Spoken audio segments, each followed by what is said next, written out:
Thank you and welcome to the show this morning. The topic this morning is Africa and the Sudan. And we're fortunate to have with us this morning to talk about Africa and the Sudan, Dr. LMadu. Dr. LMadu is an international lawyer, and he's the president of PanAfrica, and he has also been involved with a large number of other civic and social organizations in and around Nashville and, of course, in a real sense throughout the world. Dr. LMadu is also a diplomat, and he has played a very, very significant role dealing with persons who have come to Nashville from Africa and from the Caribbean and escorting them around and doing a number of things that people who are in charge of such responsibilities do. And Dr. LMadu, let me welcome you to the show this morning. Thank you. Dr. LMadu, what we'd like to do today is to talk about Africa and the Sudan. But I don't think that there is any question that is more important and perhaps more burning in the minds of our audience is the fact that the President of the United States recently made a tour to Africa. And let's start off by having you to give perhaps an assessment of Mr. Clinton's trip to Africa, and from that point to talk about some of the other issues that we are going to talk about today. Thank you. Well, you know, for a long time, this trip has been anticipated. He has been in office now for over 4 years before he went to Africa. So actually, it was late in coming. We expected that he should have been to Africa during his first term. His wife was the first to go to Africa and came back with good reports. So we are happy that he went. We would have preferred that he went earlier on.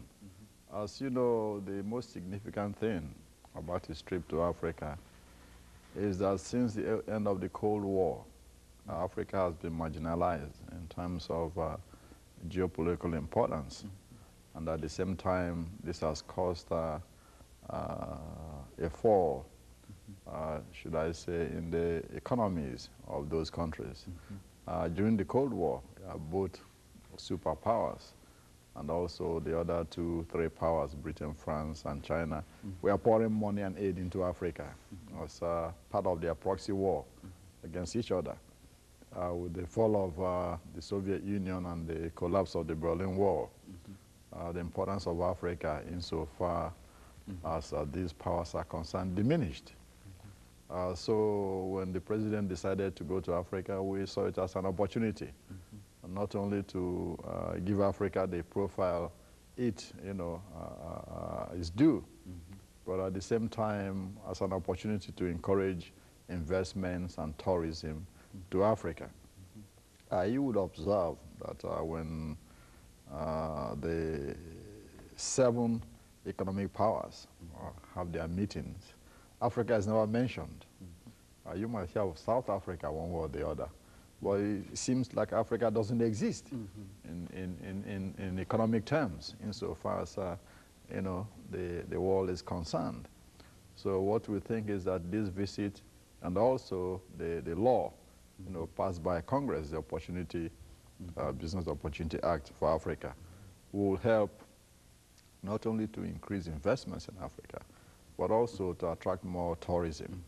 A lot of African countries, depend on tourism to survive. So it's very important from that regard. You know, Dr. LMadu, I think that some people have talked about the emergence of Africa since the president's trip. Now, certainly I think that it has also been pointed out that Africa really does not need Mr. Clinton to give it credibility. But I think it has also been pointed out that this is a continent with a vast amount of resources and et cetera, as you are indicating, through investments. But now, we've seen Africa over the 60s and the 70s emerge, and I think that if there is one thing that came out is that the Africa of the 1990s is not the same Africa that many of us know of the 1960s and the 1970s, which is to say that some people still have a mindset of a continent that is still under the process of decolonization as it was in the 1960s and et cetera. Perhaps you would like to deal with that as an issue this morning. Well, the basic difference between Africa of the 60s, 70s, and 80s is that the process of democratization is moving very fast in Africa.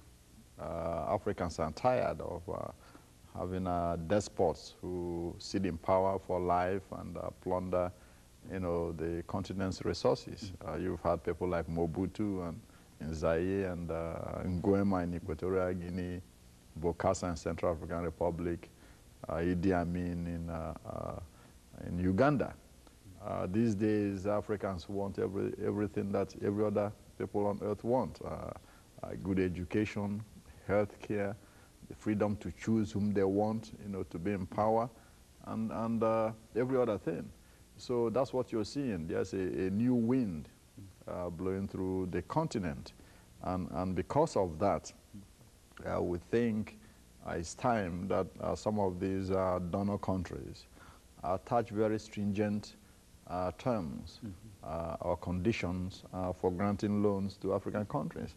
I personally believe that before either the World Bank or the IMF or the United States government or any other foreign government should make it clear that the condition under which aid would be given to any particular African country is that the president or the ruling class agree to elections and at the same time stick to it.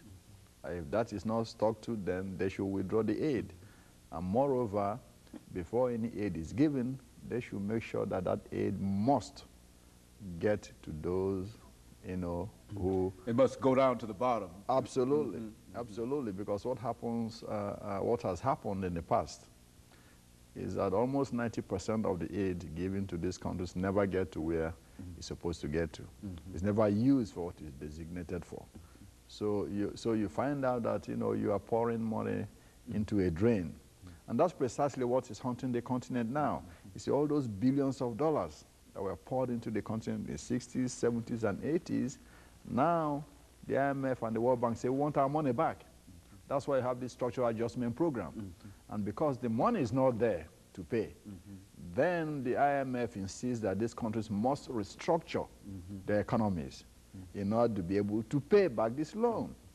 The interest on that loan alone is at times larger than the loan itself. See? So you find that African countries are in great economic stress because of the structural adjustments program, which is an outgrowth of all the money poured into Africa in those 3 decades that was never used properly. You see? So it's very important.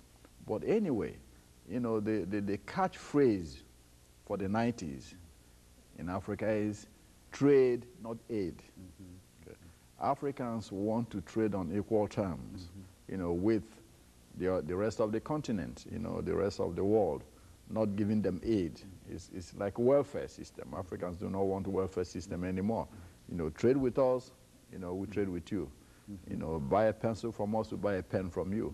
As far as it's on equal terms, not prices set somewhere else, So that is very important.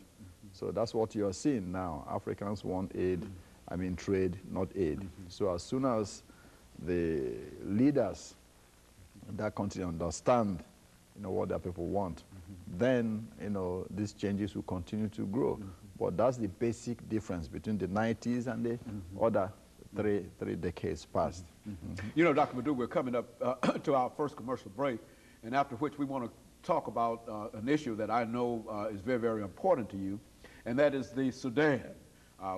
After our break, we want you to not only to talk about the Sudan, but talk about the Sudan in reference to what you've already said about Africa, and to give our audience as much information in that second segment as you possibly can, dealing with some of the problems and some of the challenges in the Sudan, because as you've indicated, Africa has moved quite a bit, but there are still some problem areas, and I think that this is one of the problem areas that you're interested in.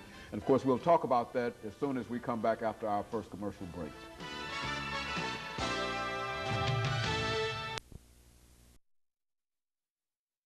And the Sudan,